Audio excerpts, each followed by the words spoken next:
فول وجهك شطر المسجد الحرام. السلام علیکم viewers, welcome to another vlog. ابھی ہم پہنچ چکے ہیں مسجد قبلہ تین، دو قبلوں والی مسجد. یہ اس کی انٹرنس ہے فار مین. یہ نیچے سے آگے جا کے سارے اس کے وضو کرنے کی جگہ ہے، اور یہ اپ سٹیئرز آ کے تو اب یہ مسجد کی انٹرنس یہ آپ کو نظر آ رہی ہوگی، مسجد کا مینار، اور یہ نیچے سے مسجد کی انٹرنس مردوں کے لیے. تو اس مسجد کے اندر چلتے ہیں. بیسیکلی یہ مسجد ہے جہاں پر حضور پاک صلی اللہ علیہ وسلم نماز ظہر ادا کر رہے تھے، تو قبلہ چینج کرنے کا حکم آ گیا، اللہ نے وحی نازل کر دی. تو حضور صلی اللہ علیہ وسلم نے اپنا رخ مسجد اقصیٰ سے مسجد حرام خانہ کعبہ کی طرف موڑ لیا. یہ سامنے ابھی جو محراب آپ کو نظر آ رہا ہے یہ موجودہ خانہ کعبہ کی طرف ہے، اور اس کے بالکل اپوزٹ بیک سائڈ جہاں سے میں دروازے سے داخل ہوا ہوں اس کے اوپر آپ کو ابھی دکھاتے ہیں، وہاں پہ ابھی نشان بھی بنا ہوا ہے، وہ ہے مسجد اقصیٰ کی طرف کا رخ. یہ جی بہت خوبصورت مسجد ہے، جیسا کہ آپ دیکھ رہے ہیں اس کی تعمیر اور اس کا فن تعمیر بہت ہی زبردست ہے. جو یہ موجودہ مسجد ہے یہ کنگ فہد کے دور میں 1988 میں یہ تعمیر ہوئی تھی. اس کے دو مینار اور دو ہی اوپر گنبد ہے، ایک مسجد حرام کی طرف اور ایک مسجد اقصیٰ کی طرف. اور کہا یہ جاتا ہے کہ یہ مسجد بھی اسلام کی پہلی مسجدوں میں سے ہے. یہ بیسیکلی بنی سلمہ کا ایریا، یہاں پہ بنی سلمہ ٹرائب یا ان کا ایریا تھا جہاں پر یہ مسجد تھی. تو حضور پاک صلی اللہ علیہ وسلم ایک دعوت پر یہاں پر آئے اور یہاں پر نماز پڑھا رہے تھے کہ نماز کے دوران ہی اللہ نے وحی نازل کر دی اور حضور صلی اللہ علیہ وسلم کو اپنا رخ مسجد اقصیٰ سے مسجد حرام کی طرف تبدیل کرنے کو کہا. قرآن پاک میں یہ سارا واقعہ آپ کو سورہ بقرہ آیت نمبر 143 سے لے کر آیت نمبر 145 تک مل جائے گا.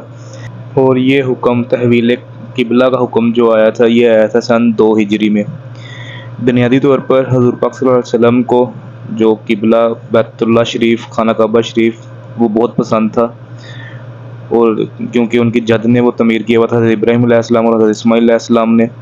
اور یہود بھی حضور پاک صلی اللہ علیہ وسلم کو یہ طعنہ دیتے تھے کہ آپ ہمارا قبلہ استعمال کرتے ہو اپنی عبادت کے لیے. تو پھر شعبان میں سن 2 ہجری میں یہاں پر حضور پاک صلی اللہ علیہ وسلم نماز ظہر پڑھا رہے تھے.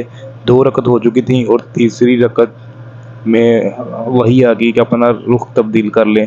یہ سارا واقعہ قرآن میں سورہ بقرہ آیت نمبر 143 سے 145 تک آپ کو مل جائے گا.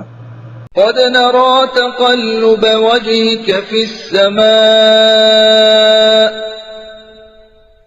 فلنولينك قبلة ترضاها فول وجهك شطر المسجد الحرام وحيث ما كنتم فولوا وجوهكم شطره وَإِنَّ الَّذِينَ أُوتُوا الْكِتَابَ لَيَعْلَمُونَ أَنَّهُ الْحَقُّ مِنْ رَبِّهِمْ وَمَا اللَّهُ بِغَافِلٍ عَمَّا يَعْمَلُونَ.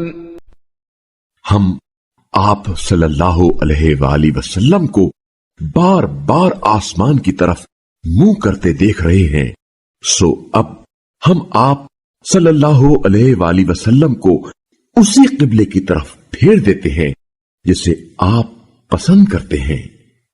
اب آپ صلی اللہ علیہ وآلہ وسلم اپنا رخ مسجد الحرام کی طرف کریں اور تم لوگ جہاں کہیں بھی ہو اس کی طرف رخ کرو.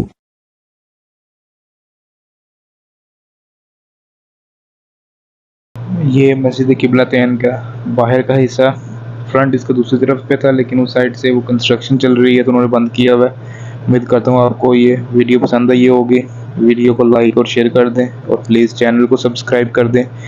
تو انشاءاللہ اگلی جگہ پر ملاقات ہوتی ہے، وہ ہے مسجد قباء. تو ابھی ہم یہاں سے جائیں گے مسجد قباء اور وہاں پر جا کے آپ کو مسجد قباء کی زیارت کرواتے ہیں.